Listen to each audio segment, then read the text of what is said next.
Yesterday, I received an apology from someone named Elizabeth Simons. It's very short. Let me read it to you. She says, "I've deleted a tweet that suggested the Christchurch terrorist was incited by Rebel News to commit violence. I did not have evidence to support that and apologized to Rebel News." That apology went up on Twitter yesterday. She had made those disgraceful, defamatory accusations against us back in December, more than 4 months ago. I'm not going to read her original smear. It was so gross. And as you can see, even she admits she just made the whole thing up. There's a word for someone like that. She's a liar. I asked her to apologize and correct it months ago. She refused.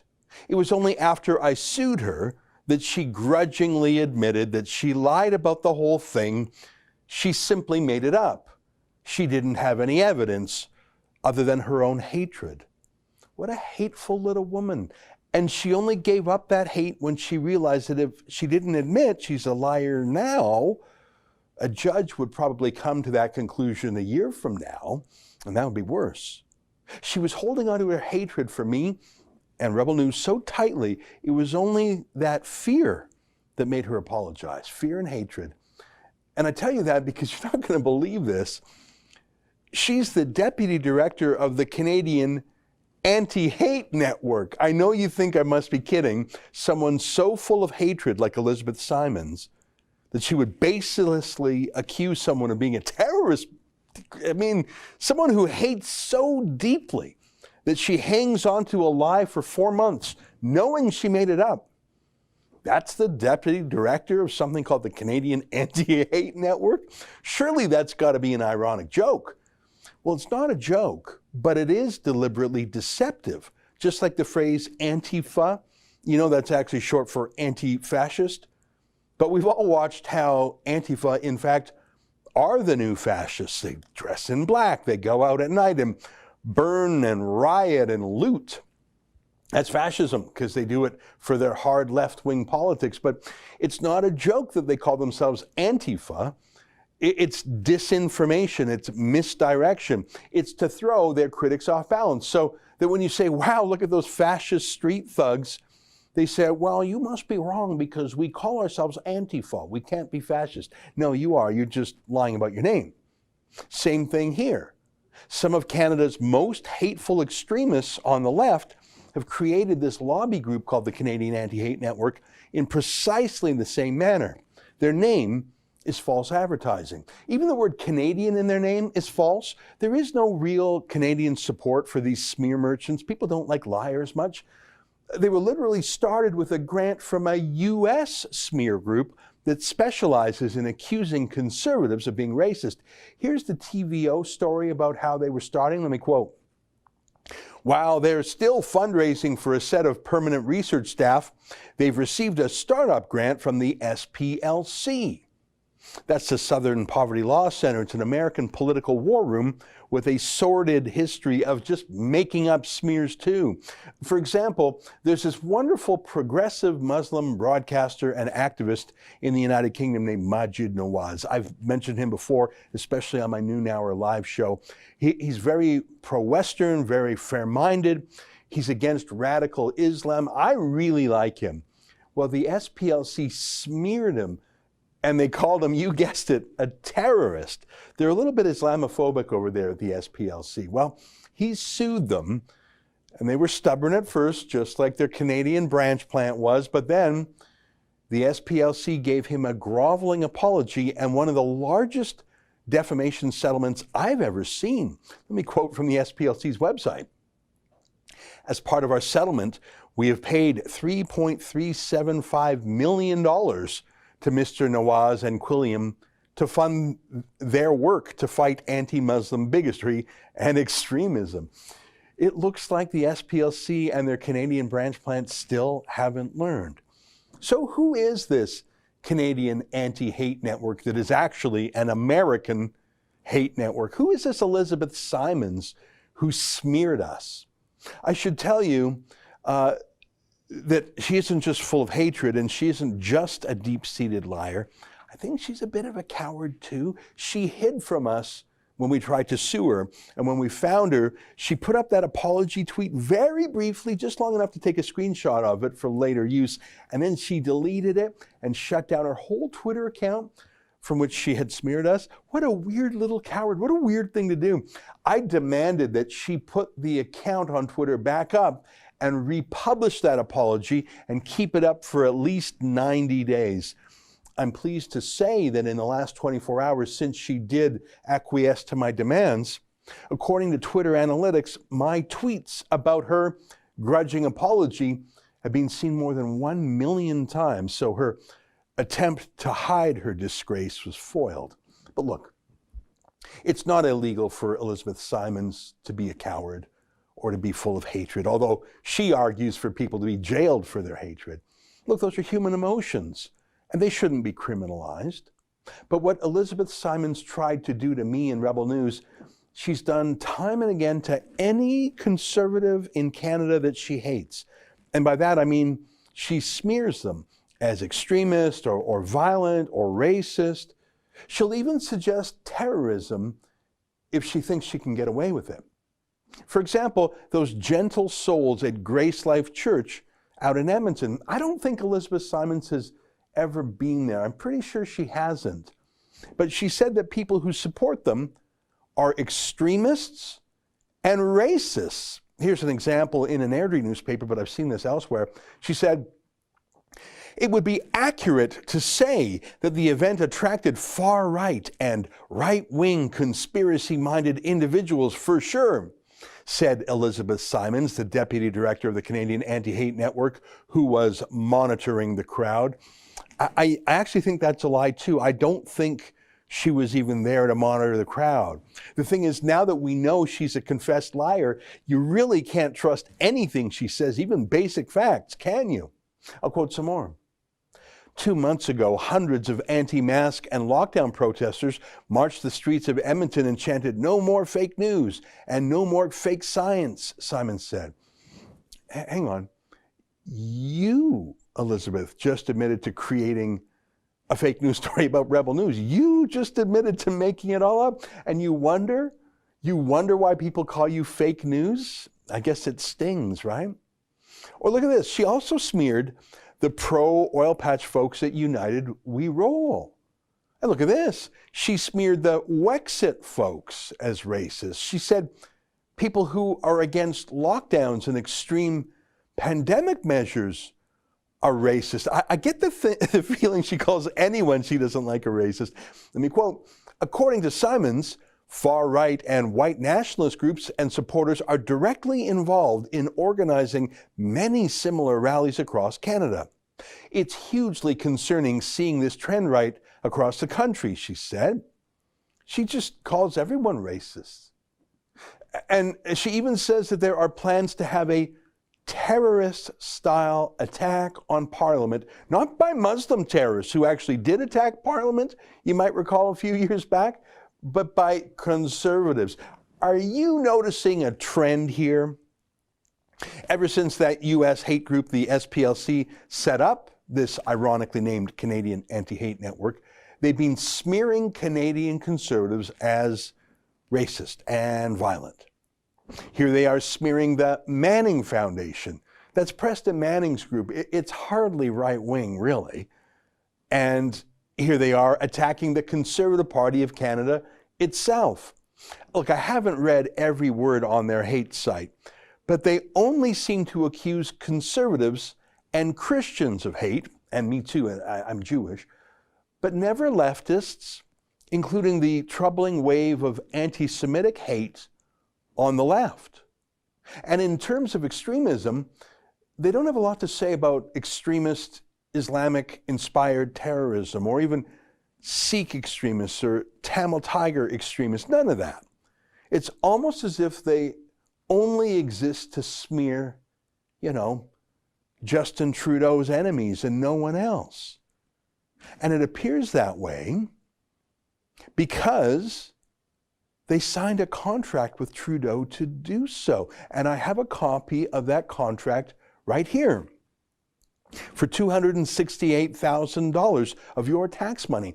Trudeau's Heritage Department, that's the one run by Stephen Guilbeault, the convicted criminal, the would-be censor, he gave these little haters, including Elizabeth Simons, $268,000 explicitly to smear Trudeau's enemies. I'll take you through the contract. You can see right there at the top, it's a contract between the Government of Canada and the Canadian Anti-Hate Network. And if you look at paragraph 2, you can see the amount, $268,400. And the purposes are described in Annex A of the contract, so it's an attachment. Let's go there now. The Canadian Anti-Hate Network, this is what they're being paid to do, will increase the organization's capacity to counter online hate by hiring 14 members to carry out the monitoring of extreme right groups, report on their activities, and file complaints with law enforcement. It'll educate the public as to these groups and the damage they create. So the Government of Canada, Justin Trudeau and Stephen Guilbeault are using tax dollars to pay this anti-hate group to spy on people? Because that's what they are doing. I just quoted from Elizabeth Simons, the confessed liar. She wasn't monitoring the Grace Life Church online. She was spying on what people who actually went to the church in support of the church were doing. See, that's not an extreme right group. They're a church, people of all political stripes are there. I went to that church, lots of hugs. No one actually talked politics at all when I was there. There was certainly no hate, except for the Canadian Anti-Hate Network and Elizabeth Simons hating the church. But you saw the contract. It wasn't just to spy on their fellow citizens. It was to gin up fake complaints to police against the church, against oil patch supporters and the United We Roll, against Wexit supporters.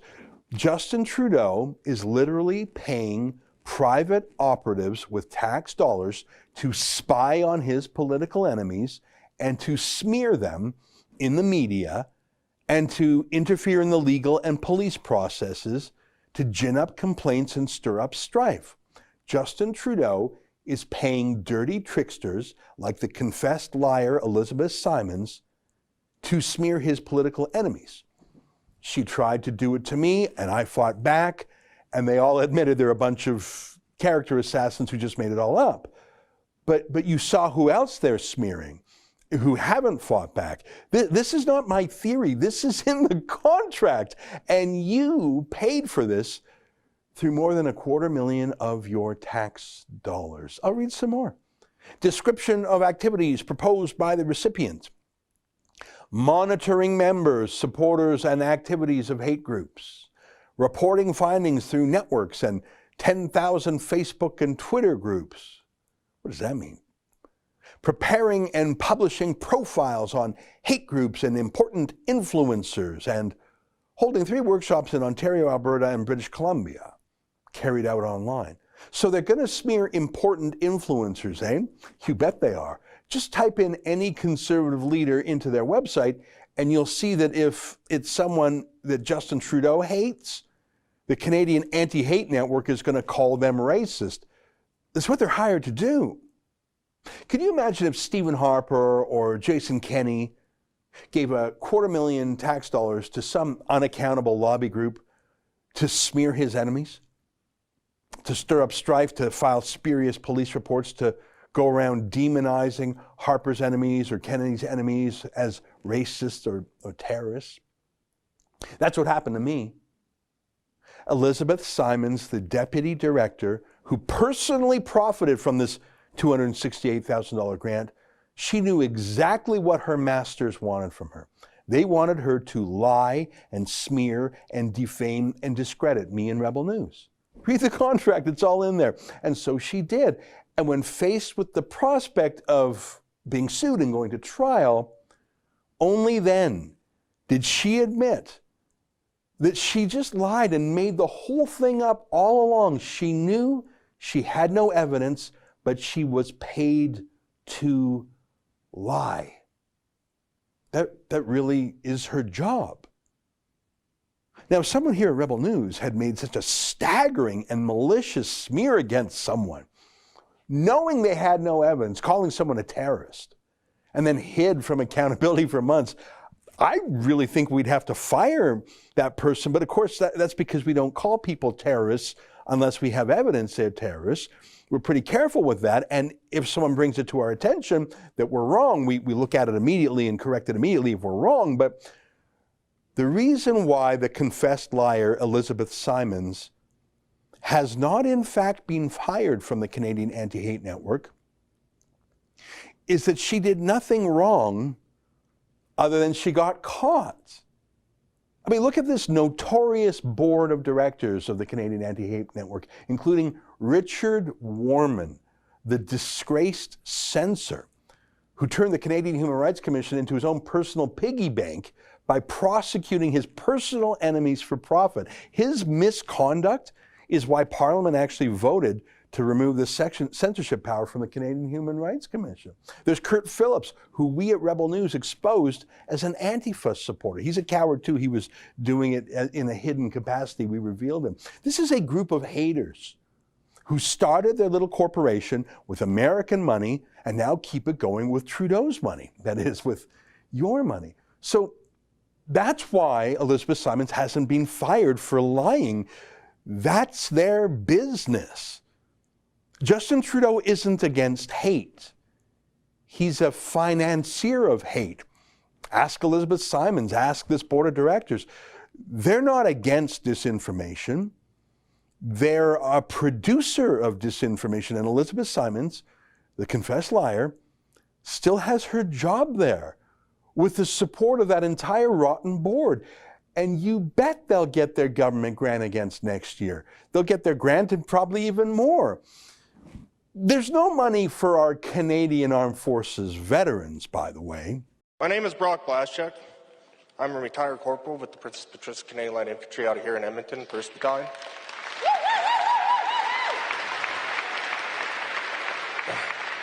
I served in the Canadian Armed Forces for 7 years.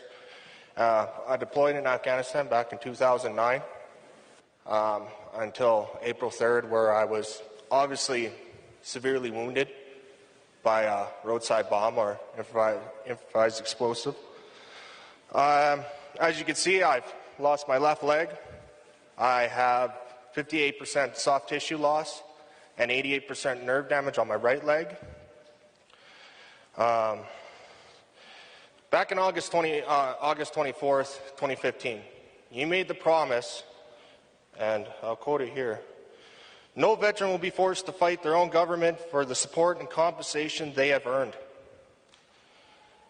Yet you are still currently in a legal battle with veterans regarding equal support and compensation to their peers. You have ISIL or ISIS members coming into a reintegration program. You did a backdoor deal with Omar Khadr with not even stepping into the courtroom. Because honestly, Mr. Prime Minister, I was prepared to be injured in the line of duty when I joined the military. Nobody forced me to join the military. I was prepared to be killed in action. What I wasn't prepared for, Mr. Prime Minister, is Canada turning its back on me.